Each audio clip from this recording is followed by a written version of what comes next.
Now when Balaam saw that it pleased the Lord to bless Israel, he did not resort to divination as at other times, but turned his face toward the wilderness.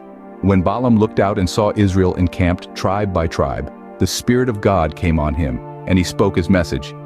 The prophecy of Balaam son of Beor, the prophecy of one whose eye sees clearly, the prophecy of one who hears the words of God, who sees a vision from the Almighty, who falls prostrate and whose eyes are opened.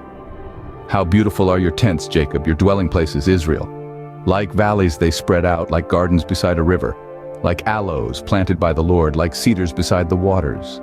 Water will flow from their buckets, their seed will have abundant water.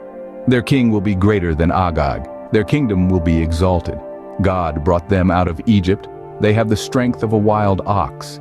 They devour hostile nations and break their bones in pieces. With their arrows they pierce them. Like a lion they crouch and lie down, like a lioness. Who dares to rouse them? May those who bless you be blessed, and those who curse you be cursed. Then Balak's anger burned against Balaam. He struck his hands together and said to him, I summoned you to curse my enemies, but you have blessed them these 3 times. Now leave at once and go home. I said I would reward you handsomely, but the Lord has kept you from being rewarded. Balaam answered Balak, Did I not tell the messengers you sent me? Even if Balak gave me all the silver and gold in his palace, I could not do anything of my own accord, good or bad, to go beyond the command of the Lord, and I must say only what the Lord says. Now I am going back to my people, but come, let me warn you of what this people will do to your people in days to come. Then he spoke his message. The prophecy of Balaam son of Beor, the prophecy of one whose eye sees clearly, the prophecy of one who hears the words of God, who has knowledge from the Most High, who sees a vision from the Almighty, who falls prostrate, and whose eyes are opened. I see him, but not now. I behold him, but not near. A star will come out of Jacob, a scepter will rise out of Israel. He will crush the foreheads of Moab, the skulls of all the people of Sheth.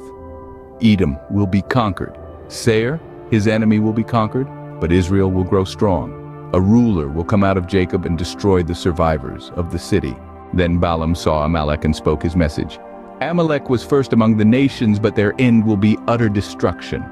Then he saw the Kenites and spoke his message. Your dwelling place is secure, your nest is set in a rock, yet you Kenites will be destroyed when Asher takes you captive. Then he spoke his message. Alas, who can live when God does this? Ships will come from the shores of Cyprus. They will subdue Asher and Eber, but they too will come to ruin. 25. Then Balaam got up and returned home, and Balak went his own way.